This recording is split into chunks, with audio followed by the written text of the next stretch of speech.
tempat di mana kisah nyata menjadi inspirasi. Semua orang punya titik awal.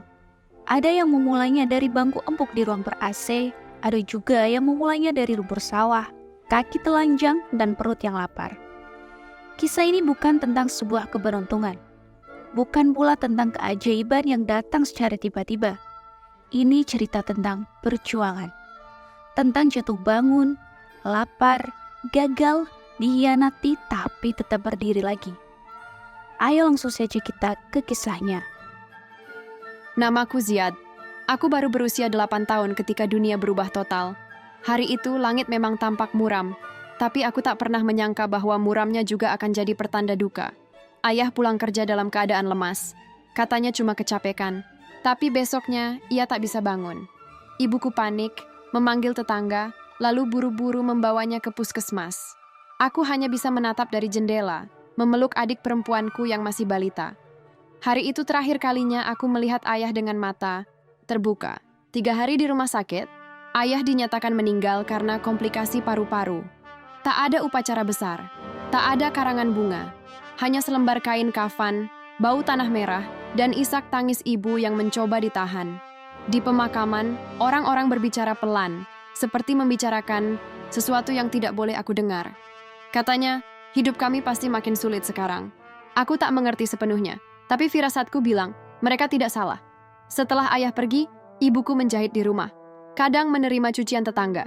Hasilnya tak seberapa, tapi cukup untuk makan dan bayar sekolahku yang masih SD. Adikku belum sekolah. Usianya masih 4 tahun. Kami tinggal di rumah peninggalan kakek, rumah papan yang mulai keropos, tapi masih layak ditinggali. Masalah mulai muncul ketika kami tak bisa bayar iuran sekolah. Guru mulai memperlakukanku berbeda. Teman-temanku menjauh. Mereka bilang aku bau karena bajuku jarang diganti. Mereka tertawa karena aku tidak pernah jajan. Aku diam saja. Tapi tiap malam aku dengar ibu menangis pelan saat menjahit. Aku tahu, bukan hanya aku yang sakit hati. Ibu juga. Suatu hari, aku pulang sekolah dengan sandal jepit putus. Ibu hanya menatap sebentar, lalu masuk ke kamar. Malamnya, aku lihat ia membongkar celengan yang sudah lama tak disentuh. Isinya recehan, koin-koin yang selama ini ia kumpulkan. Ia pakai untuk membelikan sandal baru untukku keesokan harinya. Dari situ aku belajar satu hal. Hidup kami berubah dan tak ada yang bisa kami lakukan selain bertahan. Tetangga mulai menjauh. Dulu saat ayah masih ada, rumah kami sering dikunjungi. Sekarang pintu nyaris tak pernah diketuk. Ada 1-2 tetangga yang baik. Kadang memberi sayur atau makanan lebih. Tapi selebihnya hanya bisa memandang dari jauh. Ada yang bilang kami menyusahkan. Ada yang menganggap kami pembawa sial. Aku dengar semua itu, meski mereka kira aku tidak. Tapi, ibu tetap menyuruhku belajar. Ia bilang, meskipun miskin, kami tidak boleh kehilangan harga diri. Ibu juga sering bilang, Ziad, kalau kita tidak punya siapa-siapa di dunia ini, ingat, Allah tidak pernah tidur. Aku tidak mengerti sepenuhnya. Tapi kata-kata itu menempel di kepala seperti lem. Hari-hari berlalu. Aku mulai terbiasa hidup tanpa ayah. Tapi tetap saja, ada momen tertentu yang membuatku ingin memeluknya lagi. Saat aku jatuh di sekolah, saat dihina, saat lapar, saat takut, saat malam datang, dan rumah terlalu sepi. Kadang aku merasa marah karena hidup tak adil. Tapi ibu selalu menegurku. Ia bilang, jangan salahkan hidup, jangan salahkan Allah. Semua ini adalah ujian. Aku mulai belajar untuk tidak banyak berharap pada manusia. Di sekolah, aku duduk di pojok. Tidak ikut main, tidak banyak bicara. Tapi aku selalu dengar, perhatikan, dan simpan semuanya dalam hati. Aku hafal siapa yang sering menghina. Aku tahu siapa yang senang saat aku diejek. Tapi aku juga tahu, dendam tidak akan membawa apa-apa. Satu-satunya pelarianku adalah musala kecil di ujung gang. Di sanalah aku belajar mengaji. Suaraku tidak merdu, tapi aku suka duduk di sana, diam, mendengarkan suara orang membaca Al-Quran. Rasanya tenang, seolah ada tempat yang tidak menilai aku dari baju, sepatu, atau status keluargaku. Aku sering duduk di pojok musala, menghadap kiblat, dan berdoa pelan. Ya Allah, kuatkan aku. Jangan biarkan ibu menangis lagi. Doa itu yang terus kuucapkan, hampir setiap hari. Aku tidak tahu bagaimana cara Allah menjawabnya. Tapi aku percaya, tidak ada doa yang benar-benar hilang. Mungkin hanya belum waktunya dikabulkan. Dan begitulah awal perjalanan hidupku dimulai. Tanpa ayah, tanpa kemewahan, Tapi dengan satu keyakinan, jika dunia menundukkan kepalaku, maka langit akan mengangkatnya kembali. Aku baru naik kelas 4 SD saat pertama kali merasakan betapa berbeda cara orang memandangku. Dulu, sebelum ayah meninggal, aku masih punya seragam baru, sepatu mengkilap, dan buku lengkap. Sekarang, semua serba bekas. Seragamku sudah memudar, warnanya. Sepatuku tambalan. Tasku sobek di bagian samping. Setiap hari, aku duduk di bangku paling belakang. Bukan karena aku nakal atau tak mau maju, tapi karena aku tahu, jika duduk di depan, makin banyak yang bisa melihat kerusakan sepatuku atau bau apek dari bajuku. Di belakang, aku bisa menyembunyikan itu semua. Teman-temanku mulai menjauh. Dulu aku punya 2 teman dekat. Kami suka main kelereng dan bola bekel. Tapi setelah ayah meninggal, mereka jarang menyapaku. Aku pernah dengar bisikan mereka, "Ziad, sekarang miskin." Hari itu aku pura-pura tidak dengar, tapi di dalam hati, aku tahu aku baru saja kehilangan sesuatu yang lain, pertemanan. Pernah suatu hari, saat istirahat, aku duduk sendirian di pojok kantin. Seorang teman meledekku, "Ziad makan apa? Angin?" Teman-teman lain tertawa. Aku diam, lapar, tapi tak bisa beli apa-apa. Ibuku hanya bisa membekaliku air putih di botol bekas. Kadang ada sepotong roti, tapi lebih sering hanya doa. Yang lebih menyakitkan adalah perlakuan guru. Aku bukan murid nakal, tapi sejak tidak bayar iuran bulanan, aku seperti tak terlihat. Saat aku angkat tangan ingin menjawab soal, sering dilewatkan. Ketika aku tak bawa tugas karena tak punya bukunya, langsung dimarahi di depan kelas. Padahal, ada anak lain yang juga tidak bawa, tapi hanya diberi peringatan halus. Aku pernah dihukum berdiri di depan kelas karena tidak memakai dasi. Padahal dasiku hilang di jemuran. Ibu belum sempat membelikan lagi. Saat aku berdiri di depan, teman-temanku menahan tawa. Salah satu dari mereka berkata pelan tapi cukup keras, "Anak miskin, mana bisa rapi?" Dan guru tidak menegurnya sama sekali. Di luar sekolah, tak jauh beda. Lingkungan kami mulai memperlakukan kami seperti beban. Dulu ibu sering diajak arisan RT, sekarang tak pernah lagi. Bahkan saat ada kerja bakti, nama kami tidak dipanggil. Seolah-olah kami bukan bagian dari kampung ini. Pernah ada ibu-ibu yang datang ke rumah, memesan jahitan pada ibu. Setelah selesai, mereka tidak membayar dengan alasan tidak cocok. Ibu hanya tersenyum, tapi aku tahu dia kecewa. Aku ingat bagaimana ibu harus menghemat beras karena bahan dan waktu menjahitnya tak dibayar. Ada juga tetangga yang terang-terangan bilang, "Kasihan, anak yatim, biasanya bawa sial." Aku dengar itu sambil menyapu halaman. Kata-kata itu tidak ditujukan langsung padaku, tapi cukup jelas untuk menghantam dadaku. Aku tidak mengerti, sejak kapan jadi yatim berarti menjadi aib. Aku tidak pernah membalas, bukan karena aku lemah, tapi karena ibu selalu mengingatkanku. Kalau kita marah, kita sama saja dengan mereka. Biarkan Allah yang membalas. Di musala, aku mulai lebih sering menginap saat malam Jumat.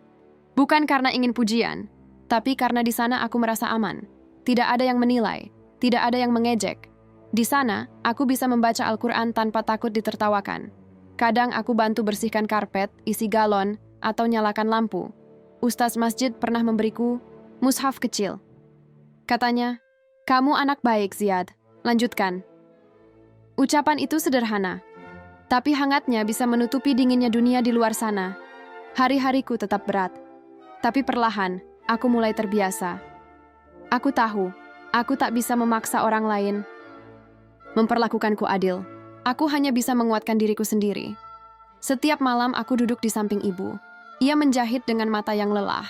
Kadang kami berbicara, kadang hanya diam. Tapi dalam diam itu kami saling menguatkan. Kami tidak punya banyak, tapi kami masih punya satu sama lain. Dan kami masih punya Allah. Di sekolah, aku terus belajar. Biarpun nilainya tidak selalu sempurna, aku tak pernah menyontek. Ibu bilang, lebih baik nilai pas-pasan tapi jujur, daripada pintar tapi curang. Dunia memang tidak ramah, tapi aku tidak sedang berlomba untuk menyenangkan dunia. Aku hanya ingin bertahan, dan kalau bisa, menang, dengan caraku sendiri. Musala itu tidak besar. Ukurannya kira-kira seukuran 2 ruang kelas. Bangunannya sudah tua, catnya mengelupas di sana-sini, dan lantainya mulai retak di beberapa bagian. Tapi bagiku, tempat itu seperti pelukan hangat saat dunia terasa terlalu dingin. Letaknya di ujung gang, tak jauh dari rumahku. Setiap sore, aku ke sana. Bukan karena disuruh, tapi karena aku butuh. Setelah seharian menahan hinaan dan tatapan sinis, hanya di musala itu aku bisa menarik napas panjang tanpa beban. Awalnya, aku hanya ikut teman untuk mengaji.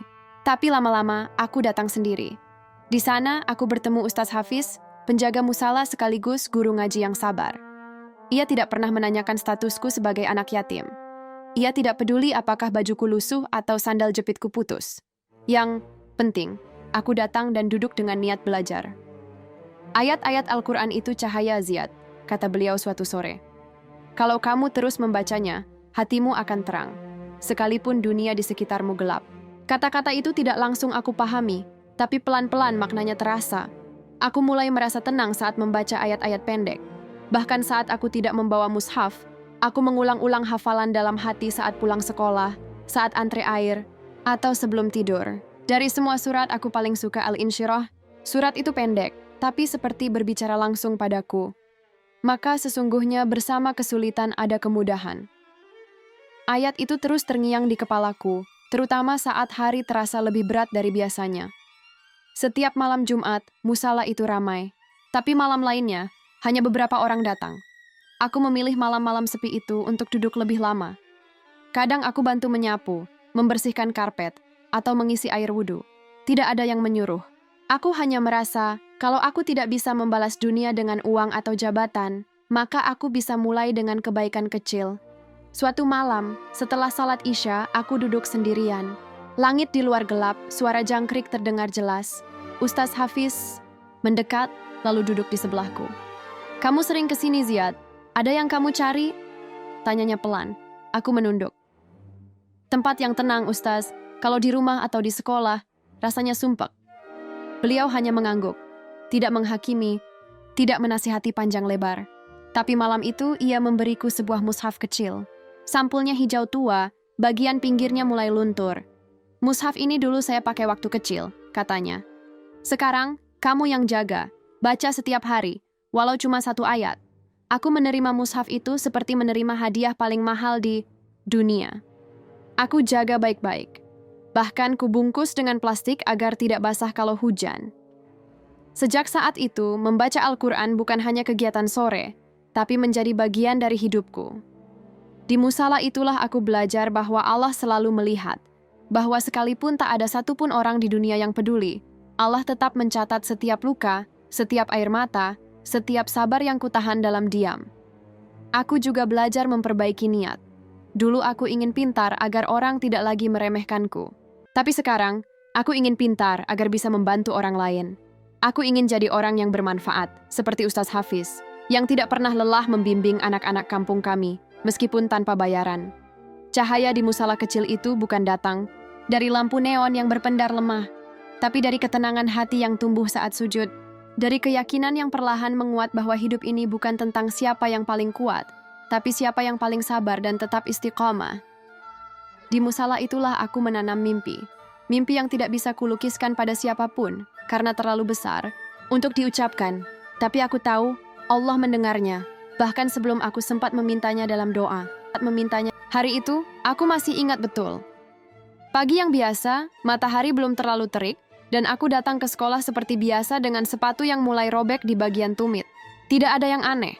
Sampai tiba-tiba, setelah istirahat kedua, namaku dipanggil lewat pengeras suara. Ziyad, ke ruang BK sekarang juga. Langkahku berat. Aku tidak merasa melakukan kesalahan apapun. Tapi tatapan teman-teman seperti sudah tahu sesuatu. Mereka berbisik, sebagian tertawa kecil. Aku tidak mengerti. Di ruang BK ada Bu Reni, guru kelas, Pak Joko, wakil kepala sekolah, dan seorang siswa dari kelas sebelah. Di meja, ada sebuah handphone yang tak kukenal. Ponsel itu rusak layarnya, tapi masih hidup. Kata mereka, ponsel itu hilang dari tas salah satu siswa dan ditemukan di dekat mejaku saat guru sedang tidak di kelas. Ziyad, kata Pak Joko dengan nada serius, kamu tahu kenapa kamu dipanggil? Aku geleng kepala. Jantungku berdetak. Kencang, ini bukan waktu bercanda. Kamu tahu ini handphone siapa? Aku geleng lagi. Lalu Bu Reni menunjukkan sesuatu.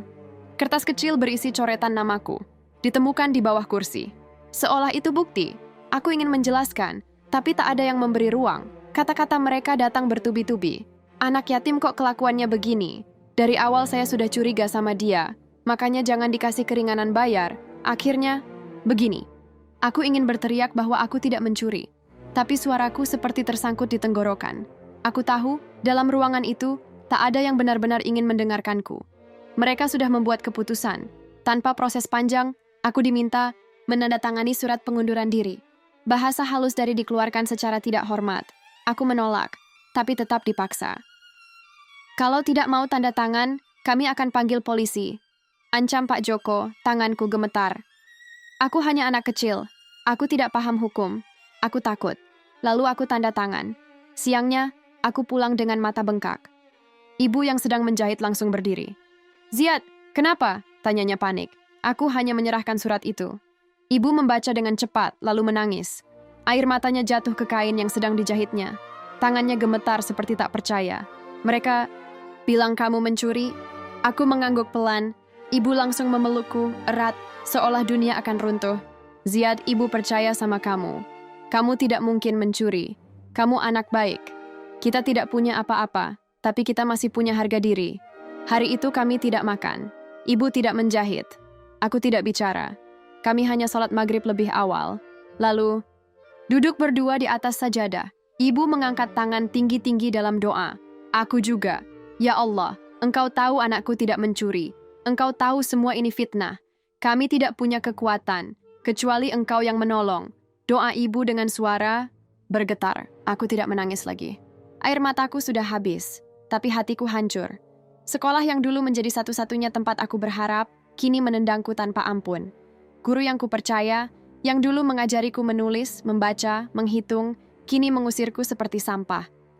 Besoknya, aku tidak berani keluar rumah. Anak-anak kampung sudah mendengar kabar itu. Mereka memanggilku pencuri.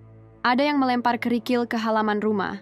Ada yang tertawa di luar pagar sambil berteriak, "Maling, maling!" Ibu hanya menggendong adikku dan memelukku erat. "Diamlah, Ziad. Jangan dengarkan mereka. Allah tidak tidur." Malam itu aku ke musala, tapi kali ini aku tidak bisa mengaji. Suaraku tercekat. Aku hanya duduk di pojok, menatap karpet, lalu sujud lama sekali. Aku tidak tahu harus bilang apa. Aku hanya ingin bicara pada Allah bahwa aku tidak kuat, bahwa aku lelah, bahwa aku merasa dunia benar-benar tidak punya ruang untukku. Tapi dalam sujud itu, ada keheningan yang berbeda. Bukan kekosongan, tapi ketenangan. Seolah Allah berbisik pelan, "Sabar, Ziad, aku melihat semuanya." Sejak kejadian itu, aku berhenti, berharap pada manusia. Aku tidak benci mereka, tapi aku tidak lagi menunggu pembelaan. Aku belajar satu hal penting. Fitnah bisa menghancurkanmu, tapi jika kamu tetap berdiri, Allah sendiri yang akan membangunkanmu kembali. Lebih tinggi, lebih kuat. Sejak hari itu, aku berhenti menanyakan kenapa hidupku begini. Aku juga tidak lagi membela diri kepada siapapun. Nama baikku hancur, sekolah mencoret namaku, dan tetangga menuduhku maling. Tapi ibu tetap berdiri tegak di sampingku, walau matanya merah dan wajahnya pucat karena menahan marah, sedih, juga kecewa. Kami hanya punya satu tempat kembali, Allah. Malam-malam kami berubah. Sejak aku dikeluarkan dari sekolah, ibu membangunkanku tiap pukul 3. Kadang lebih awal. Di rumah sempit kami, tidak ada sajadah tebal. Tidak ada lampu gantung yang hangat. Tapi kami punya air wudhu yang dingin dan niat yang tulus. Ibu berdiri di depan, aku di sampingnya. Adikku masih tidur di pojok ruangan, dibalut kain sarung agar tidak kedinginan. Di keheningan malam itu, kami sholat tahajud. Tidak panjang, tapi setiap rukuk dan sujud terasa dalam. Tidak ada suara lain kecuali napas kami, dan sesekali bunyi hujan kecil yang menetes di atap seng. Setelah salam, kami duduk. Ibu mengangkat tangannya, perlahan. Matanya terpejam, bibirnya bergetar. Aku tidak tahu apa isi doanya, tapi aku tahu itu bukan sekadar permintaan. Itu jeritan hati seorang ibu yang tidak bisa membela anaknya di dunia manusia, tapi yakin Allah tidak pernah diam. Giliran aku berdoa. Awalnya aku bingung mau berkata apa, tapi lama-lama lidah ini lancar. Aku bicara pada Allah seperti pada sahabat. Tentang rasanya difitnah, tentang sakitnya diam tapi dihina, tentang ketakutan yang tak bisa diucap. Ya Allah, kalau memang aku harus melalui semua ini, kuatkan aku. Tapi kalau boleh, tunjukkan bahwa aku tidak bersalah. Dan kalau bukan sekarang, tidak apa-apa. Asal nanti engkau angkat kami dari tempat terendah ini. Setiap malam kami ulang itu. Kami tidak berharap keajaiban datang dalam sehari. Kami hanya ingin Allah tahu bahwa kami tidak menyerah. Ada malam-malam saat tubuhku lemas karena lapar, tapi ibu tetap membangunkan. Justru saat begini, Ziyad, kita minta di saat orang lain tidur. Allah turun ke langit dunia, mencari siapa yang memanggilnya. Aku terdiam. Kata-kata itu membuatku ingin menangis, tapi aku tahan. Aku tidak ingin menangis lagi hanya karena manusia menolakku. Aku ingin menangis karena tahu Allah masih mengizinkanku bersujud. Pagi harinya ibu tetap menjahit, tapi ada semangat yang berbeda. Ia tidak mengeluh, ia hanya bilang, mungkin kita tidak bisa beli beras banyak bulan ini, tapi Allah pasti cukupkan. Dengan caranya, aku mulai membaca Al-Quran lebih sering. Mushaf pemberian Ustaz Hafiz itu selalu kubawa kemanapun. Aku hafalkan 1 ayat setiap hari. Bukan karena mengejar jumlah, tapi agar pikiranku sibuk dengan kebaikan dan tidak sempat memikirkan kebencian orang lain. Di musala aku tidak bicara banyak, tapi orang-orang mulai melihat perubahanku. Ada satu bapak yang pernah melihatku menangis setelah sholat. Beliau hanya menepuk bahuku dan berkata, kadang, orang besar dibentuk lewat luka yang dalam. Aku simpan kata-kata itu baik-baik. Malam-malam, tahajud kami terus berlanjut. Aku dan ibu menjadi lebih dekat. Kami tidak perlu banyak bicara. Tapi setiap kali aku menatap wajahnya, aku tahu, beliau sedang menggantungkan semua harapannya hanya kepada Allah. Tidak lagi kepada sekolah, tidak kepada tetangga, tidak pada siapapun. Dan aku belajar, mungkin itulah titik balik dari semuanya. Ketika kita sudah tidak punya siapa-siapa, dan hanya Allah tempat bergantung, justru disitulah doa menjadi paling kuat. Doa di sepertiga malam bukan sekadar ritual. Itu jeritan jiwa yang hanya dimengerti oleh langit, dan langit tidak pernah tuli. Sudah hampir 2 bulan aku tidak sekolah. Hari-hariku diisi dengan membantu ibu menjahit, membersihkan rumah, dan pergi ke musala. Kadang aku merasa waktuku berjalan lebih lambat dari biasanya. Tidak ada bel sekolah, tidak ada PR, tidak ada teman bicara, kecuali ibu dan adikku yang masih balita, tapi aku belajar menerima. Setiap pagi aku tetap mandi, merapikan baju, membaca Al-Quran, dan menulis ulang ayat-ayat yang kuhafal dalam buku bekas. Sampai suatu hari, saat sedang menyapu halaman musala, seorang lelaki datang. Ia mengenakan baju koko putih dan peci. Wajahnya bersih, tatapannya tenang. Ia menyapa ramah, "Assalamualaikum." Aku membalas pelan, "Waalaikumsalam." Lelaki itu menghampiriku. "Kamu yang sering ke musala ini, ya? Namamu Ziyad?" Aku mengangguk. Aku tidak kenal beliau. Tapi ada sesuatu dari caranya bicara yang membuatku merasa nyaman, tidak terancam. Beliau tersenyum dan duduk di tangga musala. "Saya Ustadz Salman. Saya kadang sholat di sini, tapi kamu mungkin belum pernah lihat karena biasanya saya datang malam." Aku hanya diam, menunggu ia melanjutkan. Ia mengeluarkan selembar kertas dari map yang dibawanya. "Saya dengar cerita kamu dari Pak Hafiz. Katanya kamu anak yang rajin, meskipun sedang tidak sekolah." Aku menunduk. Kata tidak sekolah masih terasa seperti luka yang belum kering. "Tahu nggak, Ziyad?" Lanjutnya, "Allah sering menyembunyikan hadiah besar di balik masalah yang besar." Kadang kita tidak mengerti kenapa harus diuji seberat itu, tapi ternyata ada sesuatu yang lebih baik yang sudah menunggu. Aku menatapnya, masih bingung arah pembicaraan ini. Lalu ia meletakkan kertas itu di depanku. Tertulis nama sebuah lembaga pendidikan Islam, lengkap dengan logo dan stempel resmi. "Ini program beasiswa untuk anak yatim dan duafa. Pendidikan gratis, tempat tinggal disediakan, bahkan makan ditanggung. Tapi seleksinya ketat. Saya ingin kamu ikut." Aku terpaku. Otakku mencoba mencerna cepat-cepat. "Saya?" Tanyaku pelan. "Iya, kamu. Saya lihat kamu punya potensi. Hafalanmu bagus, sikapmu sopan. Kalau kamu mau, kita daftarkan minggu depan. Ada tes baca Al-Quran, wawancara, dan tes akademik dasar.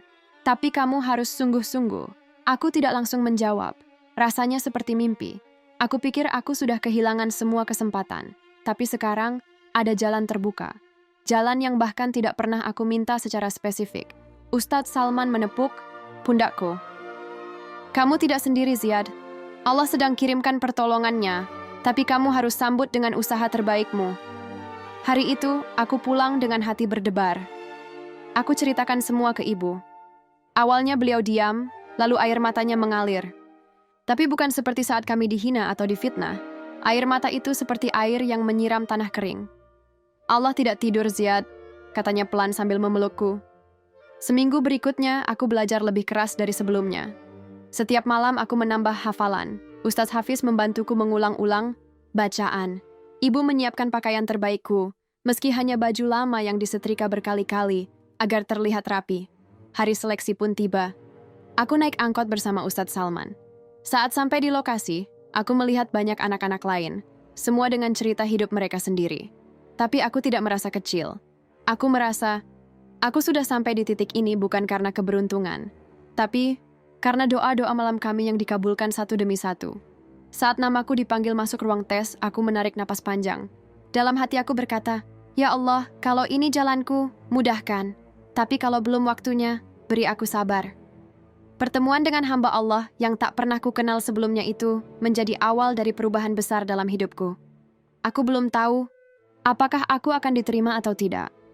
Tapi hari itu, untuk pertama kalinya setelah sekian lama, aku merasa dunia belum sepenuhnya menutup pintu untukku. Hari pertama di asrama terasa asing. Ruangan sempit, ranjang tingkat, dan suara bel pagi yang menggema pukul 4. Tapi aku bersyukur. Setidaknya kini aku punya tempat untuk belajar tanpa diganggu cemoohan. Tidak ada yang menuduhku pencuri. Tidak ada yang melempar kerikil ke halaman. Aku ingat kata Ustadz Salman sebelum aku pindah ke asrama, ini bukan akhir dari perjuangan Ziyad, ini baru permulaan. Dan benar, hidup di sini tidak mudah. Setiap pagi kami sholat subuh berjemaah, lanjut murojaah hafalan, sarapan seadanya, lalu masuk kelas dari pagi sampai sore. Malamnya, harus setor hafalan baru. Jika terlambat atau salah, ada sanksi. Ringan, tapi cukup untuk membuatmu belajar lebih keras. Aku bukan anak yang jenius. Nilai ujianku awalnya biasa saja. Hafalanku pun sempat tertinggal. Tapi aku punya satu hal yang mereka tidak tahu. Aku tidak pernah ingin kembali ke masa lalu. Aku sudah jatuh terlalu dalam, dan aku tidak mau mengulang rasa sakit itu lagi. Maka aku belajar keras. Lebih keras dari siapapun. Setiap malam, saat yang lain tidur, aku ulang lagi catatan pelajaran. Aku tulis ulang ayat-ayat yang kuhafal di kertas kecil, lalu ku tempel di dinding dekat tempat tidur. Di setiap sujud tahajud, aku minta Allah beri kemudahan, agar ibu tidak kecewa, agar aku bisa buktikan bahwa anak yang dulu mereka usir bisa berdiri lebih tinggi. Pelan-pelan, hasilnya terlihat. Semester pertama aku masuk 10 besar. Semester kedua aku naik ke 5 besar. Tahun kedua, aku mulai memenangi lomba-lomba di luar pesantren, lomba pidato, baca kitab, dan debat bahasa Arab. Namaku mulai dikenal, tapi aku tidak berubah.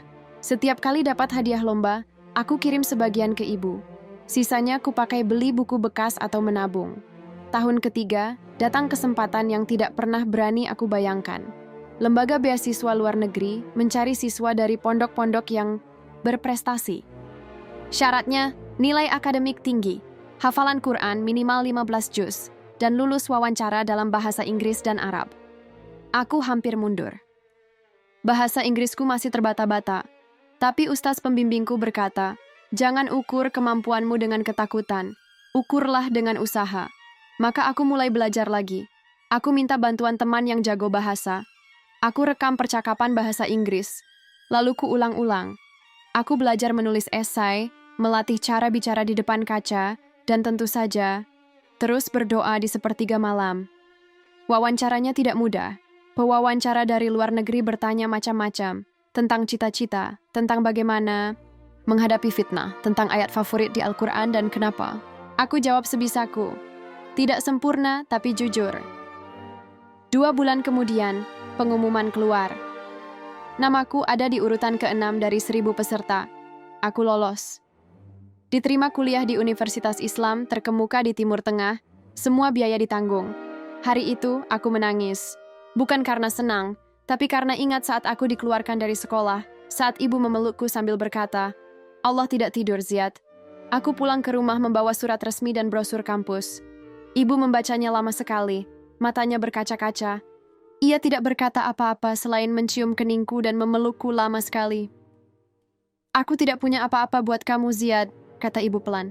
Tapi kamu telah membuktikan bahwa Allah cukup untuk siapa saja yang bersungguh-sungguh. Perjalanan belum selesai. Aku tahu di depan sana akan lebih sulit lagi. Tapi kini aku tidak takut, karena aku sudah melewati malam-malam panjang dengan air mata dan peluh. Dan aku tahu, setiap tetes itu, Allah tidak pernah sia-siakan. Bertahun-tahun berlalu sejak aku meninggalkan kampung halaman. Dunia yang dulu terasa penuh luka dan hinaan, kini hanya tersisa sebagai kenangan yang menjadi kekuatan. Aku kembali bukan sebagai anak yatim yang sering dicemooh, tapi sebagai lulusan terbaik dari universitas yang dulu hanya bisa kuimpikan. Aku turun dari pesawat dengan hati penuh syukur dan doa yang selama ini kupanjatkan terjawab satu persatu. Di bandara, ibu sudah menungguku. Wajahnya yang dulu terlihat letih dan penuh beban, kini tampak lebih cerah, meski garis-garis usia semakin jelas. Aku tahu perjuangan kami belum usai, tapi hari ini adalah titik awal yang baru. Setelah beberapa bulan, aku mendirikan usaha sendiri. Bukan usaha besar, tapi sesuatu yang kujalankan dengan hati dan prinsip. Usahaku bergerak di bidang pendidikan, membantu anak-anak kurang mampu mendapatkan akses belajar yang layak, seperti yang pernah aku alami. Namaku mulai dikenal di lingkungan sekitar. Orang-orang yang dulu meremehkan kini melihatku dengan mata berbeda. Tapi aku tidak pernah melupakan dari mana aku berasal. Aku selalu ingat doa ibu yang tiada henti dan keyakinan bahwa tangan langit, tangan Allah, yang mengangkatku dari lumpur. Aku berbicara dalam berbagai acara, mengajak anak muda untuk tidak menyerah dalam menghadapi cobaan. Ketika pintu dunia tertutup, jangan lupa ada pintu langit yang selalu terbuka, kataku. Setiap malam, aku masih salat tahajud. Doaku sederhana, agar aku tetap rendah hati dan terus diberi kekuatan untuk membantu sesama, perjalanan hidupku. Mengajarkan satu hal penting, bukan manusia yang menentukan derajat kita, tapi Allah. Dan ketika kita berserah dengan sungguh-sungguh, tangan langit itu pasti mengangkat kita, dalam cara yang tak pernah kita duga. Ketika aku mulai dikenal dan usahaku berkembang, aku tak pernah membayangkan harus bertemu lagi dengan orang-orang yang dulu menyakitiku. Suatu hari, saat mengunjungi pasar tradisional di kampung halaman, aku melihat mereka. Teman-teman sekolah yang dulu sering menghina, tetangga yang suka mencibir, bahkan guru yang tidak pernah membelaku saat fitnah datang. Mereka menatapku dengan ragu dan sedikit canggung. Di masa lalu, aku pasti akan marah atau membenci. Tapi sekarang, hatiku berbeda. Aku ingat kata-kata ustazku, balaslah keburukan dengan kebaikan, niscaya hatimu akan tenang. Aku mendekati salah satu dari mereka, seorang lelaki yang dulu suka mengejek. Aku tersenyum dan berkata, "Assalamualaikum." Mereka terkejut. Ada yang hanya bisa membalas dengan anggukan pelan. Ada yang mulai bicara dan mengaku menyesal atas perlakuan mereka dulu. Aku tidak membalas hinaan atau menuntut permintaan maaf. Sebaliknya, aku menawarkan bantuan. Kalau ada yang perlu dibantu, jangan sungkan bilang, "Ya, aku ingin kita sama-sama maju." Tak lama setelah itu, aku membuka program beasiswa kecil-kecilan untuk anak-anak kurang mampu di kampung. Beberapa dari mereka yang dulu menyakitiku ikut mendaftarkan anak-anak mereka. Aku membantu mereka dengan tulus. Melihat perubahan mereka, aku tahu satu hal, balas dendam bukan jalan untuk menenangkan hati. Memilih memaafkan dan berbuat baik adalah kunci untuk membebaskan diri dari masa lalu yang menyakitkan. Kini aku bisa melangkah lebih ringan, tanpa beban dendam yang menghantui. Karena sejatinya, kemenangan terbesar adalah ketika kita mampu membalas luka dengan kasih sayang. Setelah merasakan sendiri pahit manisnya hidup sebagai anak yatim yang terluka, aku tahu satu hal pasti, aku ingin membantu anak-anak seperti aku dulu. Anak-anak yang kehilangan kasih sayang dan tempat bernaung. Anak-anak yang sering dipandang sebelah mata. Dengan rezeki yang Allah karuniakan, aku mulai membangun sebuah panti asuhan di kampung halamanku. Tempat di mana anak-anak yatim bisa mendapatkan rumah, makan, dan perhatian seperti keluarga. Aku ingin mereka tahu, mereka tidak sendiri, tidak hanya panti asuhan, aku juga mendirikan sekolah gratis. Sekolah yang mengajarkan ilmu agama dan pengetahuan umum. Tempat di mana mereka bisa belajar dengan tenang tanpa takut dihina atau dicemooh. Aku ingin mereka punya kesempatan yang sama, bahkan lebih baik, dari apa yang pernah aku dapatkan. Di sampingnya, aku juga membangun sebuah musala kecil. Tempat ini bukan hanya untuk salat, tapi juga untuk menguatkan hati dan jiwa. Di sana, anak-anak diajarkan untuk mencintai Al-Quran, berdoa, dan percaya bahwa Allah selalu hadir melihat setiap kesabaran dan perjuangan mereka. Setiap rupiah yang aku dapatkan dari usaha dan beasiswa kuliah aku salurkan untuk mereka. Melihat wajah-wajah cerah anak-anak itu, aku tahu, ini bukan sekadar amal, ini adalah bukti nyata bahwa tangan langit benar-benar mengangkat derajat orang-orang yang sabar. Perjuangan panjang, air mata, dan doa yang tak pernah putus membuahkan hasil. Aku berdiri di sini bukan hanya sebagai Ziad, anak yatim yang dulu tertindas, tapi sebagai pembawa harapan bagi mereka yang terluka. Aku berharap siapapun yang membaca kisah ini, jangan pernah menyerah. Karena tangan langit selalu ada untuk mengangkat kita pada waktu dan cara yang paling indah.